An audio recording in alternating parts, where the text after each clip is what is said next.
Good morning, guys. This is just a video showing you some of the tools that I use when I'm making an English style saddle.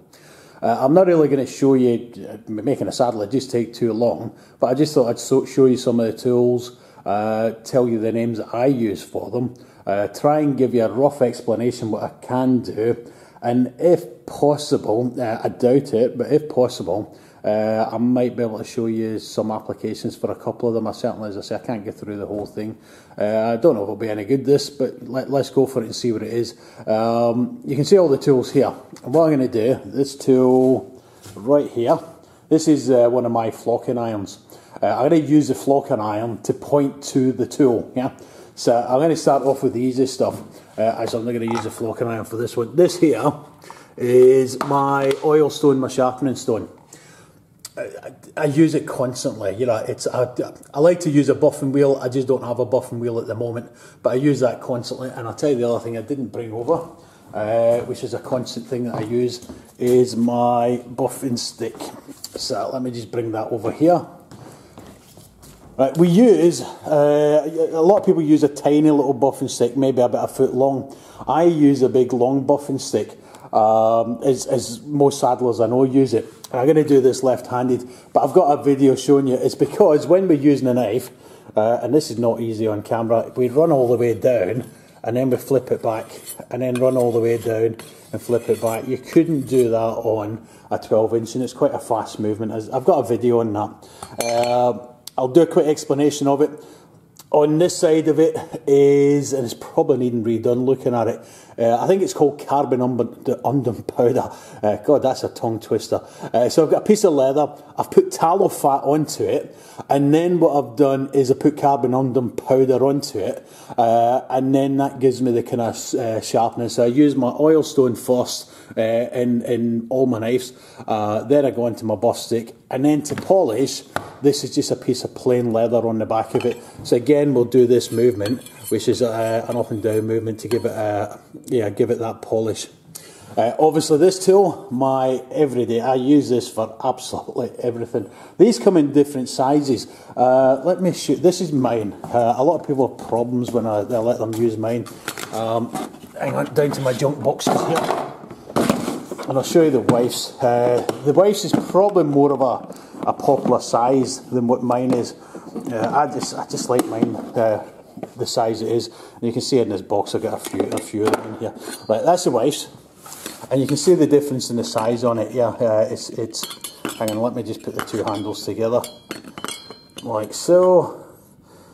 There's about an inch. Oh god, this is not easy doing this left-handed. It's about an inch of a difference in it. So this is quite a popular one when I'm doing courses. People quite like the smaller one. I don't know where this one. Oh, this is this cheap garbage. Won't talk about that. That was a mistake. I paid nothing for it. But one day I might be able to sharpen it and use it for making, you know, butter on my toast or something. But this is my round knife. Absolutely love my round knife. There is a video showing me using it. Probably some other videos you actually see me using it as well. So that's that. I'm starting to waffle on now. We did the oil stone, we did the buff stick. These are pretty important to me. These are just little weights. Yep.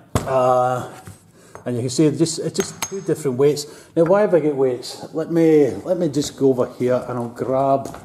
You can see I've got bits of saddles here we use on the course. There's a mono flap saddle that I'm playing with at the moment. Here we go. There's a panel. Right. So you're getting a complete tour of the workshop. Right. When I'm flocking a panel, get me weights. Depending what I want for it. This is my favourite weight, this one. I might just sling it just right there, yeah, just on the panel itself. And then I've got my flocking iron, which was my pointer. Let me know if you're getting dizzy. And then here, ooh, I'm going to move to right hand for the camera. In here there's little flocking holes in here. Whoops. Hang on, I've just... Tell you what, after me doing this lot, you'll feel as if you've had 2 beers. Okay, so what we do is there's little flocking holes in here. So I might use the bolster just to stop the panel slopping about. So if I do that, I might just use it to stop it doing that. Other times I'll use it, and when you're flocking, you use this hand here. Obviously I'm using the camera in this hand, so you put your flocking in with your right hand, and then you put your hand on, and you keep it nice and flat, and this keeps the panel flat, you know, so it keeps it flat all the way through. Now, if I wanted a super thin panel, let's say for a cob, and I really want it close to the horse as I want, instead of using my hand, what I'll do is I'll put my bolster on, and that really holds it right down and can give me a super thin panel when I'm putting the flocking in here. For you guys who don't know what flocking is, this is this kind of wool stuff that's in here. In this case it's Jacob's wool that we're using. In fact, I'll show you down here. So onto my wool, you can see I carry lots of it, and it's a big bag of fluff that's down here. I mean, I've got tons of it, 25 kilos and 2 lots of 25 kilos there. Yeah. Right, so let's take my bolster back, take my flocking iron back. So that's what that's for. And then back over here again. Right, that's that. So that's my 2 bolsters, and I say I've got this old iron thing as well that we use. This bow, you've seen this in a video before. This is an everyday board for me again. When I'm putting the stain on the edge of flaps and things, I rub it on this side, and on the other side, hang on, just flip you around. On this side you can see it's all glue on there. So I flip the board when I'm gluing, and then I turn it round for when I'm rubbing up or staining, yeah, for that matter. Ruler, I don't need to explain a ruler. Yeah, we use it for measuring just everything. My brushes. Brushes is when I put a piece of leather out before I cut it. You'll see I've got 2 of them there. No reason I've got 2. It's just I've got 2, and it's whatever comes to hand first. One doesn't do anything different from the other. This bigger one's my preferred one, just because it sits in my hand nicer. Before I cut leather, I'll give it a buff because I want to be able to see scratches and all that sort of thing, you know, the damage that's on it. When I've finished doing the saddle, I'll give it a buff over when I'm cleaning little bits of glue and things off. So that's what that's for. Pricking iron. So we've done the round knife, pricking iron. This little tool here. Now, have I got a strap? Let me see if we get a strap. There's a saddle over here. Let me throw that to the side, because I might end up using this in a minute as well. Let's grab this saddle. This saddle's in bits and pieces. It's never ever going to be finished. It's just purely what we use on the course. Let me just come back up here. Of course, now I've done it, no straps on it. I nearly said a sweary word there. Let me come up here then. Okay, here's a saddle. And you see these holes here for the stitching. Well, what it is we punch the leather through here. I can do this better. I'll tell you what, let me pause you, and I'll go and get a strap. Okay, that was a little pause. Okay, this is my billet or my gear strap. At the top of the billet, you see there's little holes up here, you know, for the strap. Yeah, you can see it on the other side here. And what it is we put that, we hang it over the edge, this one there, and then we put it in there, and just wallop it. Yeah, let me come round here. And we make the hole all the way through, which I'll show you. So that's it there. And if I hold it up to the light, you get to see it in my backyard. Oh, hang on. Oh, there you are. You can see all the way through. So we make the holes big, as soon as we see all the way through. Because when we're stitching them onto a saddle, this piece of webbing's doubled. That goes on roughly like that. There you go, and you can see it's doubled here. And then we take the needle through the back here with this finger's poking up. We aim for the top hole there, go over, and then we keep coming down, almost like a single stitch. And in this case, there's another strap goes here. There's lots of different ways of doing attaching billets and stuff, but that's how it's done. Then it's stitched on. I might come back to that in a bit. So let me go and put my pricking iron back. Nail claw. We use a lot of nails in saddles. We use a lot of staples. Hang on, let me show you this. You can see in this one there's a lot of staples. Yeah, just all the way around there. So we use staples, but here you can see we use a nail. There is a lot of times we use nails as a temporary measure. We use it as a permanent measure, and here we go. There's a seat that's blocked over here. Oop. Let me grab this saddle. It's a little dressage. And we flip it up. This is this stage, to show you the seat.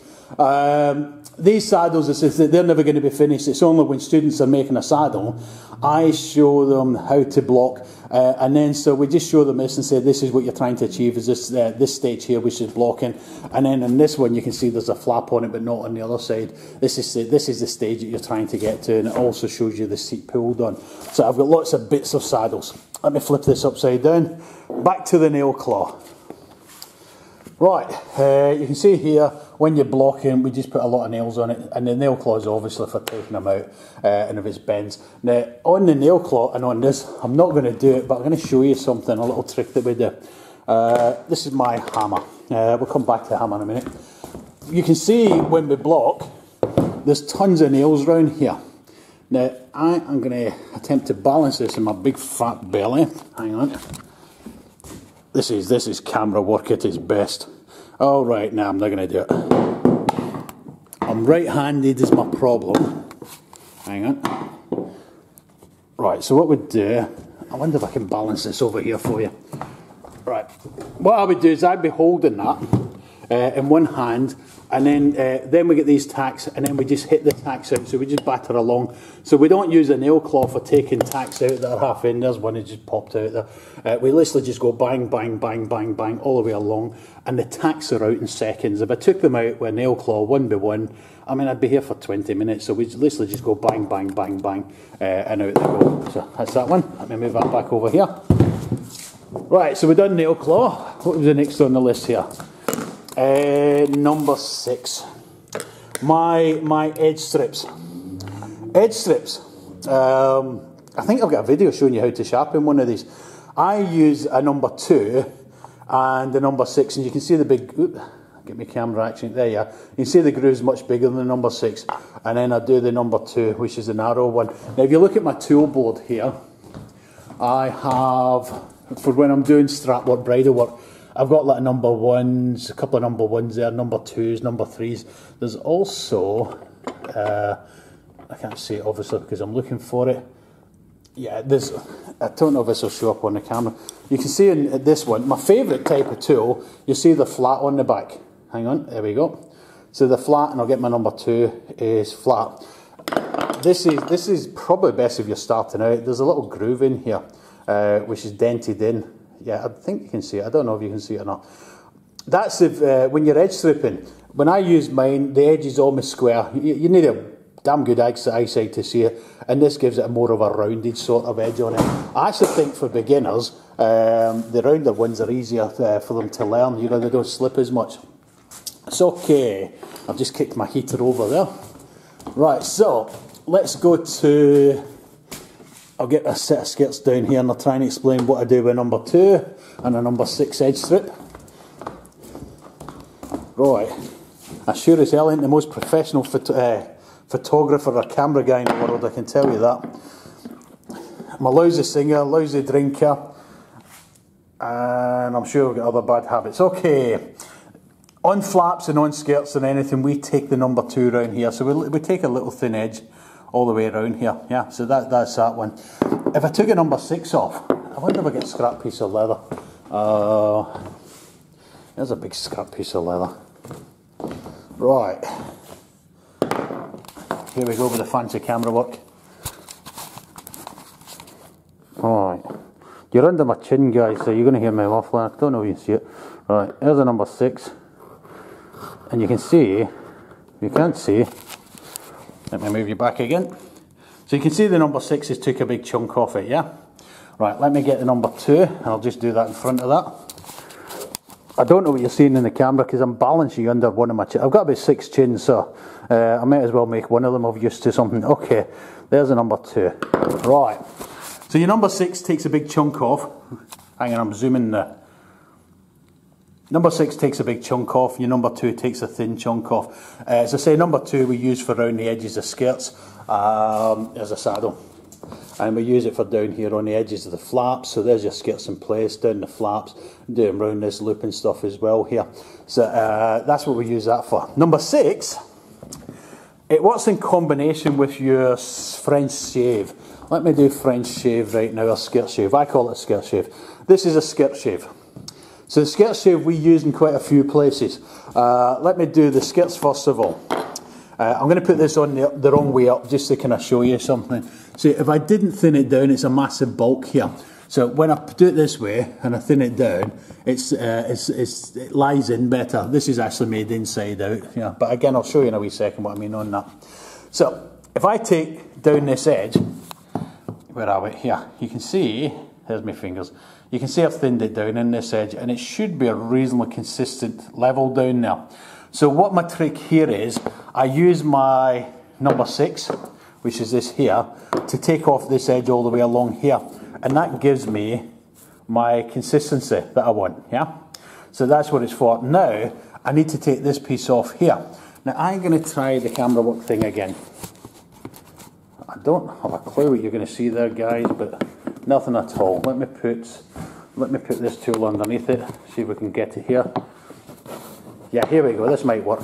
Okay, so you see the number 6 here. This is my skirt save coming into play. So what I do with the skirt save is I bang it along here. Right, and now, if you look, that's the skirt save that's thinned down here. So now I've got this nice little slope going towards here.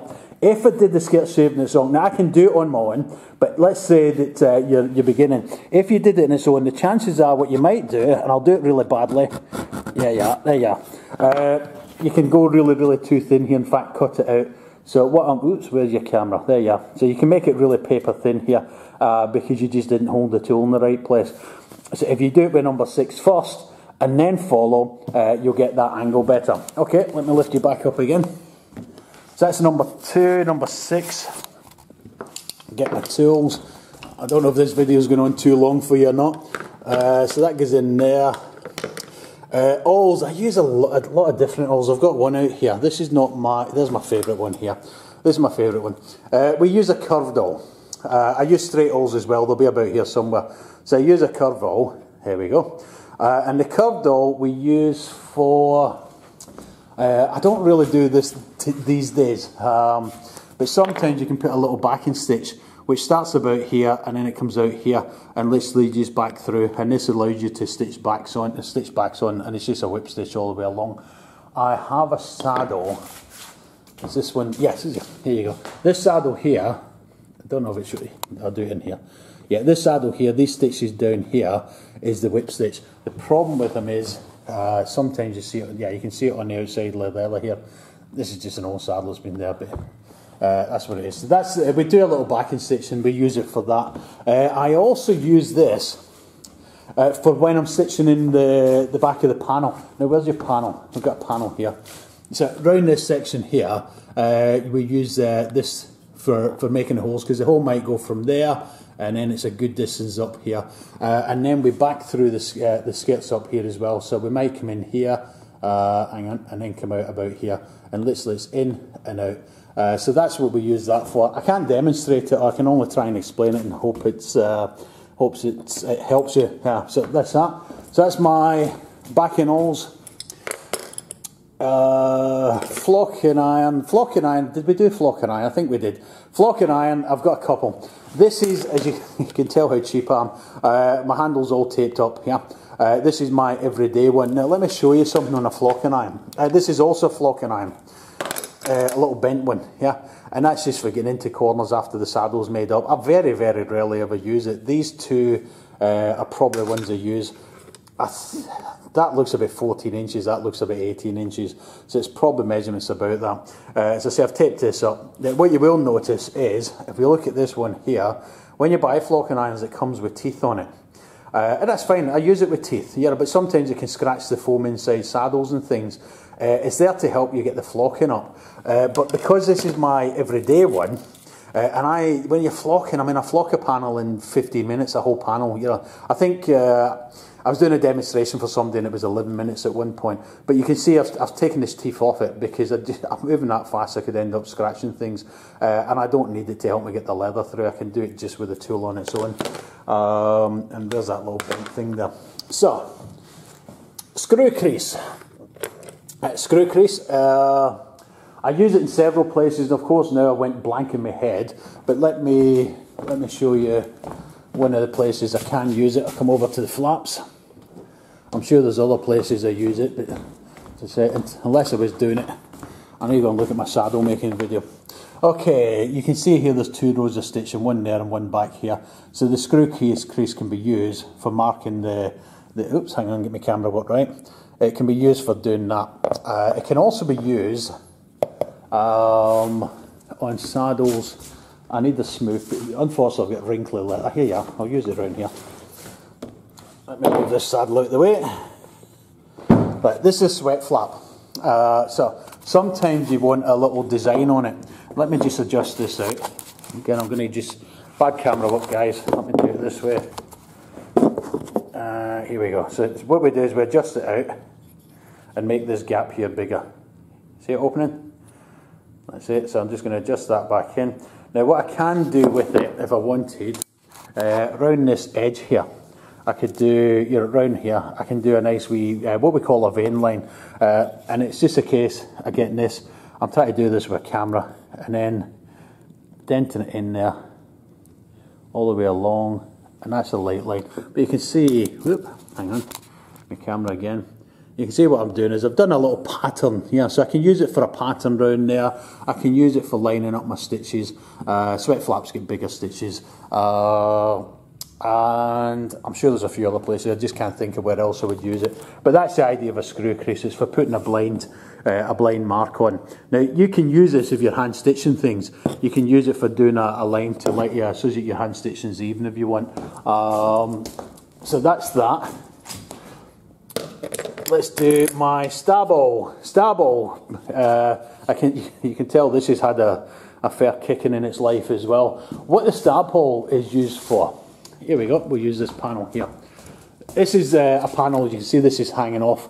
So in here there's a hole in the panel, and they're in every saddle, but we hide it, you don't actually see it. And in the tray, probably about there, this is not one of my saddles, but in the centre somewhere, there it is, there's this hole there. You can see the, oops, so I'm messing around here and you can't see it. So this is the guy's hole that he used for lining it up. So what he's done is he's put it through the panel, brought it across here. I'll try to do this one-handed, and then brought it up like this, and then he'll hit that in, and that holds the panel up onto the tray for when he's marking off his stitch holes. And these, remember the backing stitch we did 2 minutes ago? This is a backing stitch, so that stitch goes in there, comes out here, and you'll see there's one opposite on the panel here. Let me go and get that awl, see if I can show you. So we're back onto bent awls again, here we go. Right, so this is better for explaining the bent awl. So when we're stitching a panel in, we put a stitch in here. Hang on, there we go. And then it comes out here. It's not easy doing this, as I keep saying, holding the camera. So that's it. And then you would follow that through with your bent needle. Let me just go and grab the bent needle. Show you what a bent needle looks like. When you're lacing in the back, this is a bent needle. So we use the bent needle for doing that. And let me just bring that over here, and I'll put it in that one just so you can see it. There she goes. So, and then your bent needle would bring your thread through. So that's what that's for. Now if you look in the panel down here, you can see there's corresponding holes. Let me get the camera work right here. So there's a corresponding hole in the panel, and that comes through there. Yeah, and you can see it's through, and then that would, your thread would come through the panel to the into seat, down to panel, into seat, down to panel, and into the seat, all the way along. And you can see in this one, there's all the holes. It's in there all the way along in this one. Okay, let me take my tools back out. And here, you can see, here we go. Got them well organised with all these little bits and pieces. Just put that needle there. There's my thread. Here you can see the actual thread going in and out. Yeah. So what it's doing is it's going from here through the top up here, across here, down here, across here, and then out here. Yeah. You can just see it moving here.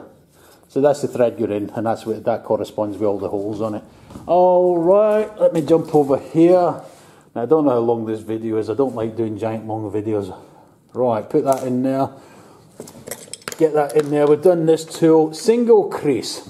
Yeah. Single crease, we use, I'm working on another video for you, which is where I was, a martingale. Yeah, so I'm in the process of doing one, but to be honest, I got bored. Right, so let me flip this around here.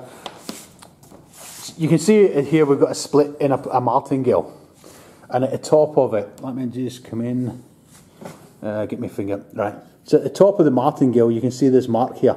See there, so you've got your vein lines coming all the way up here, and it's here. What you do is you get your single crease, because you can't get your compass up here to get it around that corner. So you get your single crease and you push it all the way up here and you do a little turn. And same on this side, you do a little turn. Now, that's obviously in bridle work. On saddles, back to here again. This line on the back here, if it's, let's say it's an inch up from the bottom on this side, it has to be an inch up from the bottom on this side. So you put your stab ball in, bring it up, you put a mark along here with your single crease, with your panel in place, and your mark will be all the way up and down. It'll be all wobbly, you know, as you're dragging it up. Take your stab ball out, then get your single crease, and by eye do push this along here like this, making this a perfect half moon circle, whatever, like here. So you just do a line all the way along there, and that's what we use the single crease for. Again, I can't think of other things at the top of my head. So right, this again, occasionally I use this. This is like a compass. Let me see if I can zoom it out. Let me put it over here. Right, so it's like a screw compass. The difference is up here, you can see there's a gouge mark up here. This is for if you want to bury your stitches. So if I get a stitch on, let's say on this, yeah, oh no, that's been buried, that one. On this one, the stitches are lying on top here, and I can actually feel them with my nail, yeah? So every time the rider's leg's rubbing back and forward, they're wearing your stitches out. Over here, this one's actually been gouged in, so there's nothing here at all, it's quite smooth. So they're wearing the leather out before they even get to the stitch. Now, let me again, I'm going to try on this piece of scrap leather. It's just a bit wide, this thing. Again, I'm going to have to drop you down, guys, sorry about this. Let's just put something underneath here too. Right, so I'm just adjusting this down for you. And you can see I'm going to make it a bit narrower if it's an ash solid. Hang on, there we go. So, that is, there you go, that's probably at its narrowest, yeah. So on the leather here, now I don't know what you're going to see. If I'm going to just drag that along there like that. Right. You can see I've made a gouge mark, and there's your little gouge sticking out here. And this means now I can stitch inside here, and the stitches will be below the leather, and therefore not rubbing. So that's what we use the screw compass for. It's not a screw compass. I've got the names out of my head on that one. Race compass, is it a screw race? I think it's called a race compass. It's called. Right. Okay, and then we get our compasses. Right, so this is a normal everyday set of compasses. We use this just about everywhere. On a saddle, right, let me go here. This is my skirts. I don't know if it's the one for this. It's the one for this. So I'd line my skirt onto my saddle like this, and then I'd put a pen mark round here. Now, round this side here, what I'll do is I'll get that skirt there, and then my other skirt, shall we say, comes to here. So I'll set my compasses up. And what I'll do, hang on, let's just put it up here. Let's say that was on there. It obviously isn't on there, but I'm just trying to balance it. So my other skirt, I want my other skirt to be exactly the same on here. So what I'll do is I'll set my compasses up, one-handed, and I'll find the centre of the three here. We just had an avalanche in my workshop there, yeah. I heard a bunch of leather hitting the floor. Okay, let me set my compasses up here. So what I'll do is I'll go from the centre, and then I'll find the point of this leather here, yeah? And then I'll swing my compasses round, and shall we say it goes here. Well, that tells me my other skirt, to be level, would have to be starting here. So I'll then take my other skirt, and I'll put it on there to where my little dot is, and then I know the two skirts are level. I don't leave it that, I measure constantly. So we'd mark this side off, then I'd measure, I'd mark it a bit more, then I'd measure. So there's a lot of measurements on it. Now the same applies to, we use it for measuring. We use it for, it's just really for setting our eyes up. So we look at this flap here on this saddle. And this is the point on the skirts that I'm talking about here. So if I took a measurement from there to there, and then a measurement there, so even after we put the seat on, I'd still measure from there to there and there to there to make it level. Now this is the top of the flaps, just this piece here. Now I'll move it around, see, there you are, you can see it probably there. Now, in order for me to put my other flap on, which you can see it's not on this side, I would then get my compasses, I'm just going to open it up a wee bit wider. Right, so then I'd get my compasses. I'd measure from there to the centre. Let me see if I can just open it.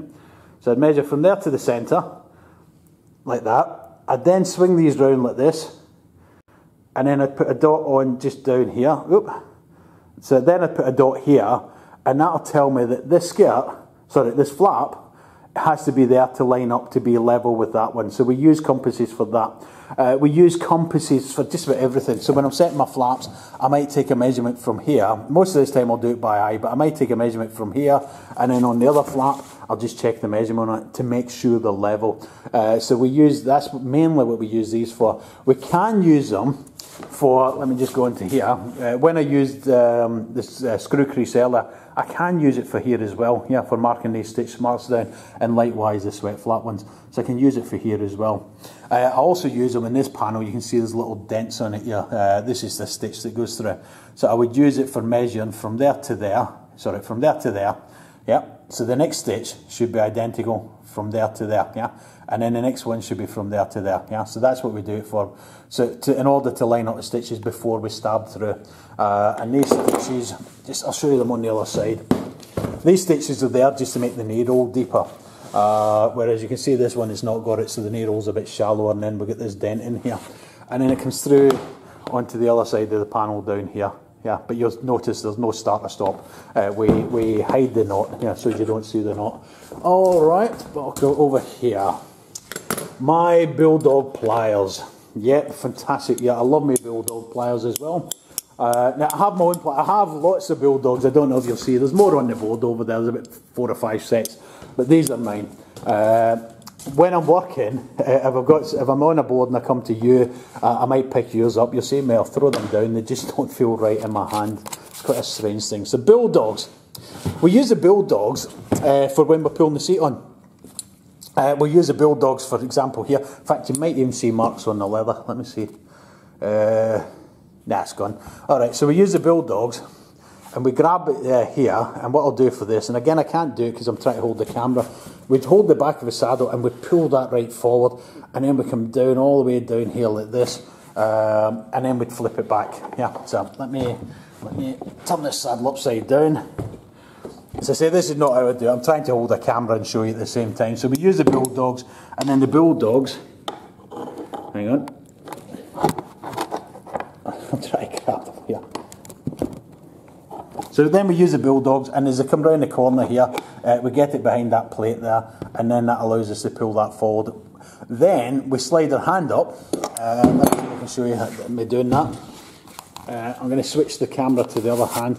So if I had the Bulldogs here, and the Bulldogs were pulling, just see if I can figure this camera out for you guys.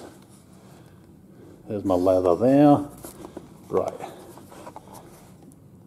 Balance there. So okay, so then I get my Bulldogs, and that would be pulled down here like this. So imagine, I'm going to take it away in a second, so imagine that's there and it's still got the tension on it and it's pulling it tight. What I would then do, switch my hands, is, hang on, so the Bulldogs are down there. I would then get my left hand and hold it, to hold it down while I pick up my nail and put my nail in, and then I use my Bulldogs. Now the Bulldogs, when we're putting a nail, when you put a nail in, as I say, I need to go and get my stand for this year. I'm trying to explain this. Right, so what you do, get a Bulldogs, where are you? Pull that over like that. Let's see if I can balance them there, just balance them even. So you pull that over like that.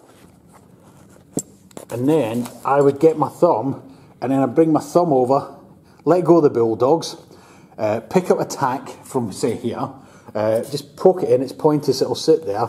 I would then get my Bulldogs, again, I don't pick up a hammer for this stage, and what I do is I turn my Bulldogs round. You can see there's a little hammer thing here, we actually don't use that. We turn them round this way, and then we go, let me see if I can get your side on, and we go bang, bang. So this is our hammer here. So say we use it this way, and this little hammer bit at the bottom is actually for a lever to lever around the tray. But when we're putting a nail in, we turn the Bulldogs round, and then we use that for a hammer for banging the nails in. So that's what the Bulldogs are for. It's, as I say, sorry about it guys, but it's hard trying to explain it, and hold a camera at the same time.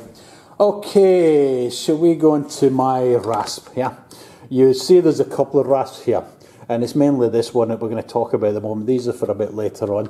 Right, when we get a tree in, the tree maker sends us a tree, and it's what we call dressing the tree. Now, I don't think this particularly needed. These are Lightwood trees, and Lightwood was a saddle maker. Phil was a saddle maker.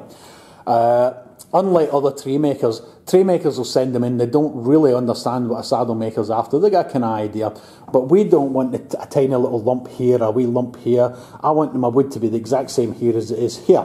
So sometimes you get it for a tree maker and there's a little tiny bit extra wood here, a tiny little bit extra wood here. Phil, I don't really get that, because I say he's a saddle maker. He knows what I'm after. He made saddles way before he made trees, and he generally the fella's straight here. So that's Lightwood saddlery, Lightwood trees. It used to be Lightwood saddlery. So then we use this wood rasp for knocking these little bits and pieces off. I may use the hand rasps at this stage. I might use these two rasps at this stage as well, yeah. But that's what the metal one's for. The other one, which you can't really see, have I got an old tree here? Let me see if I've got an old tree, and I'll show you what else we use it for. Down here. Yeah. Oh yeah, here we go. There's an old tree. You can see this is a really old one. This is a square tree. But on this old one, let's get this seat out of the way. You can see what the saddler's done is he's shaved this off here. Because when we get a tree, it's a big lump thick of wood. And when we're blending it into the bellies, which is this case here, we want it to be so thin that you actually don't see the join here. So you can see what he's done is thinned it. We do keep it thick around here, but we still take a bit of the edge off it. Depending on the tree, how much of the edge you take off it. I mean, I'd probably take a wee bit more off this one if it was me that was doing it to this extent here. So we use the rasp for that. In here there's bellies. Unfortunately I don't have a set to show you, but in here there's bellies, and the tree actually stops back here somewhere. Yeah, and this is the bellies making up. So what we do is we use the wood rasp for rasping the wood down to try and blend it into the belly to make it look as if it's the way through. So that's what a wood rasp for. Flocking irons are covered. The bread knives, the wife's knives. Yeah. So I've got a couple here, yeah. My bread knives. What we do, and I'm going to use this seat here. Here we go. Right, there's a couple of pieces of foam in here. Because it's lifted, we can see here there's one. Oops, there's one here, yeah. So what we do, these are called belly fillers. This is his bellies here. There's a belly on this one, and there's a little hole in here. So we get a piece of foam, this piece of foam here, and we put it in. Well, obviously foam's going to be 5/8 thick here, ½ inch, depending, yeah, sometimes 3/4, depending what you're using it for. So we then use the knife. Let's just knock that forward there. There we are. We then use, it's not going to stay forward. We then use the knife and we cut the foam down. Yeah, so let's do this side here. So we cut the foam down so that it comes in level here. We could rasp it off at this stage, but then it's a hell of a lot of rasping. It's faster to cut it off with a knife, cut the excess foam off. Now this applies to the seat as well.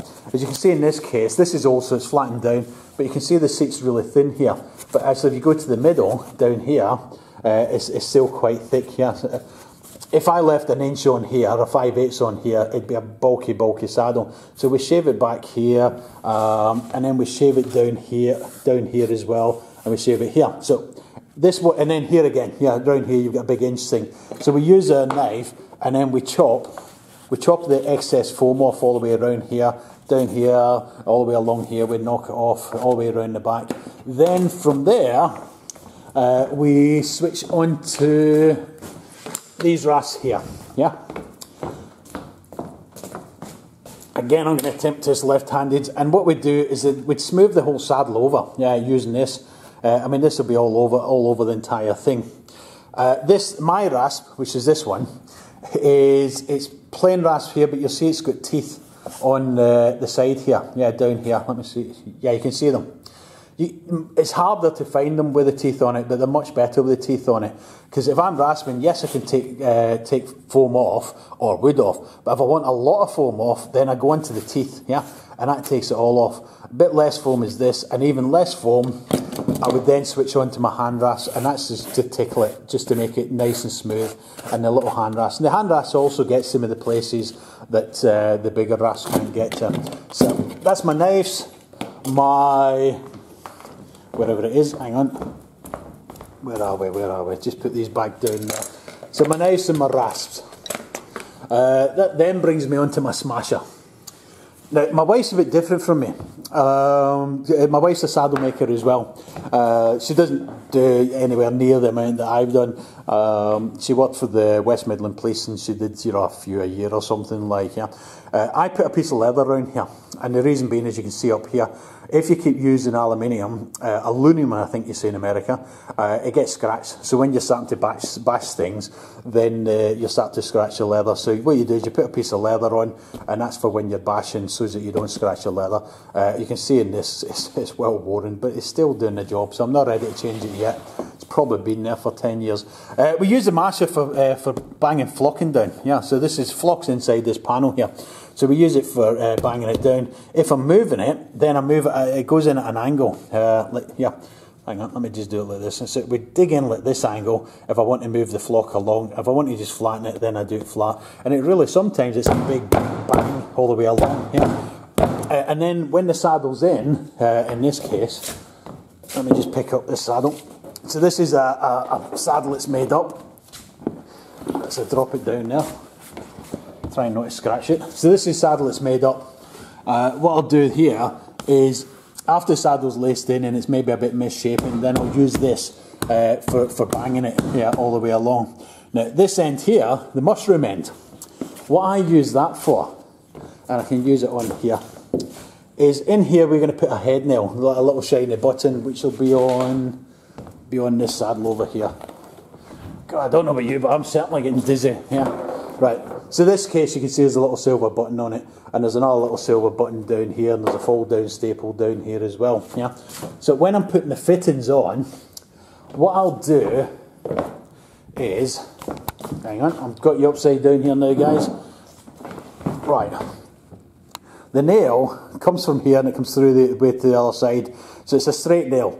I need to bend the nail over. So what I do is I put this, wherever we are, I put that in the centre there, and then I put it in the centre of my chest, so it goes in like this into my chest, yeah, and then it goes in there, and that's just to hold it into place. I then get my hammer, because the nail's sticking out here, remember, and I'll beat the nail to fold it over, and this is just to stop it popping back. So it's against my chest, and then into, oops, hang on, I missed the nail, onto the nail there, yeah.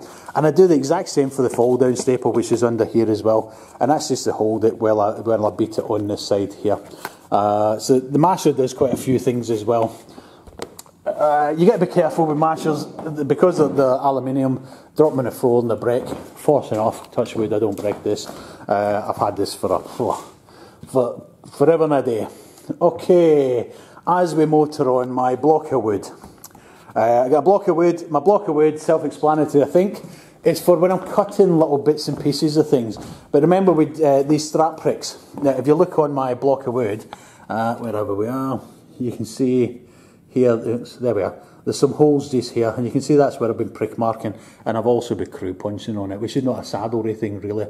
And over here, there's a couple wherever. Yeah, you can see I've been prick marking on it, and probably more so on the other side if I turn it round. So that's for when I'm prick marking. I bang it onto the soft wood.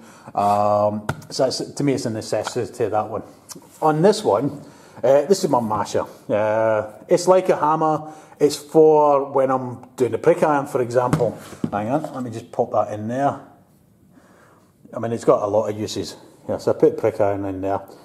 It's not going to do it. Hang on. Let me stab it into the board for you. Give me a second, guys. Okay, guys, back again. What happened there is the battery ran out of power. So I'm not going to be walking about anymore, which is probably a blessing for you. You won't get dizzy. I'm going to try and I'll run about and pick up stuff. I think there's only a couple of more tools to go. Okay, so what I was saying about the skirt shave. The skirt shave is used, as I say, for thinning things down, like even this corner. I should probably use a round knife up here, but I can use the skirt shave up here as well. When I put a set of knee pads on, set of knee pads on, they overlap here, they're way too big, yeah, so they come away over to about here. But in order to trim it, I get my excess here, and then I push this up here. and I just push it along and I take the excess all the way along from it, and then in this case around the corner here. And that's what gives us this nice straight line down here. And you can see I keep mentioning every video, this little screen's hard, so it also looks dark to me, but you can see there's not so much of a lip here, but it's more about keeping this nice and even all the way up. So I use it there, and I also use it on my panel. So the exact same thing on a panel. Let me just do it this way. Where the leather comes down here and it comes onto the solid, you can actually see it here.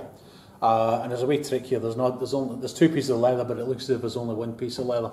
So again, I get my skirt shave in here. Bear in mind it's excess leather, and I just push it along in a straight line. So I hold it at this straight angle, and that's what gives me this straight line. And I don't end up with this wave or the angle cut at this and then cut at this. It's perfectly straight, neat, and we're back to again quality. So that's another reason for this.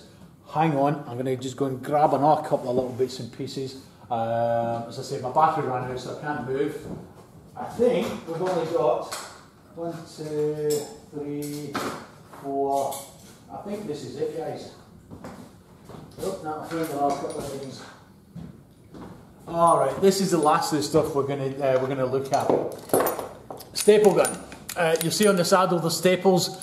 I use a number 10 size staple, 10mm and a 14. 10mm when it's just through the panel height. Say I've pulled the seat on, then I would use 10mm for that.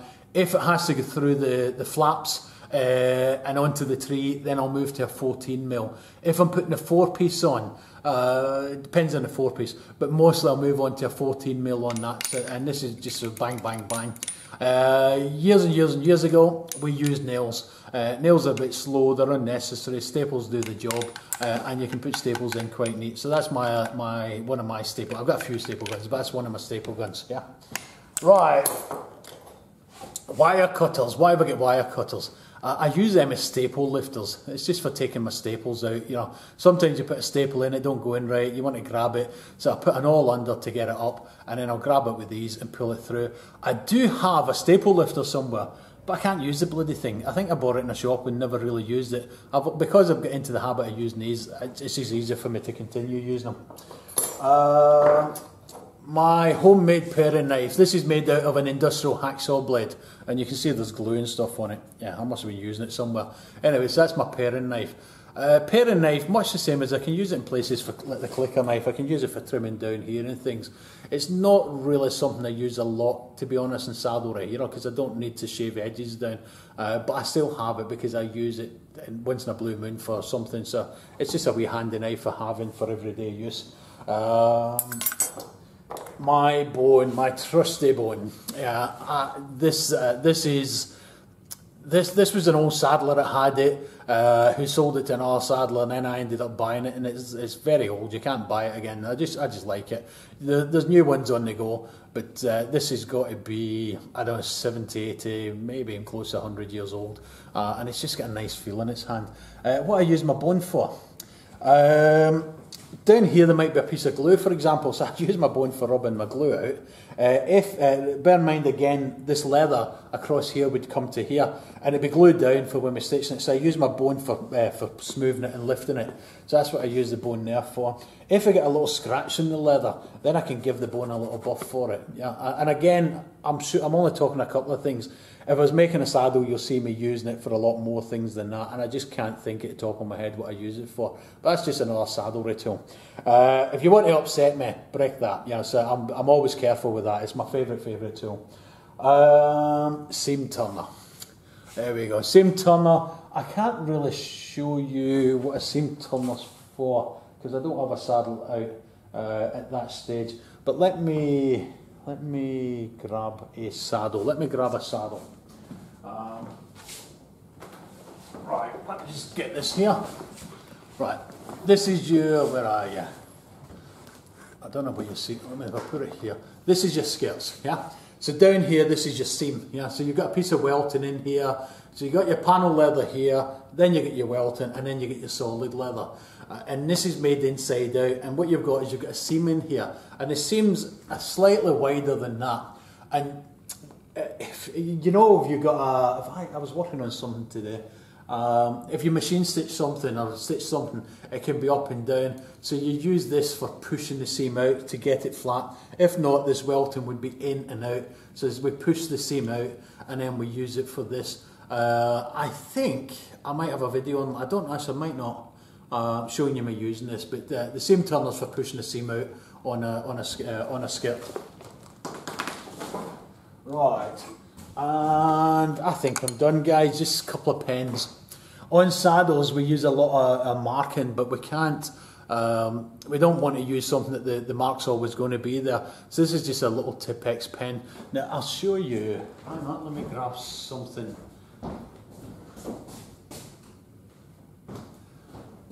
This is my skirt, and if you notice on the skirt just there, you can see there's a little dot there, and we'll come along here, then you see there's another couple of dots here. So we use this, I use a Tipp-Ex pen, and we put a little dot, this is to line stuff up, and it's mainly here I use it, so I just do a little dot here, dot here, dot here, and then I'll do it onto the seat as well. So that's what I've got my Tipp-Ex pen for. Gel pens are great for it as well. You can buy 6 of these for £1 at the pound shop or $1 shop or whatever. And it's just a little gel pen. And if you, the idea is, let's see if it works, is if I mark the leather just about there, wherever you are. Yeah, so I mark the leather, then I can just rub it straight off again. Yeah, let me see it. There you are. And then it doesn't mark the leather, so that's why we use a gel pen. Tipp-Ex is much the same as well. It'll rub out, so it's not a permanent thing. I think I'm done, guys. Listen, thanks very much for watching. I don't know if that was any use to you at all. It's just, if you're into saddles, you probably know what the tools are for, but maybe there's a couple of beginners out there who do it. I'd love to find time to go into more demonstration of the saddles, but I just thought I'd show you some saddles that I use. Have a great day, guys. Bye.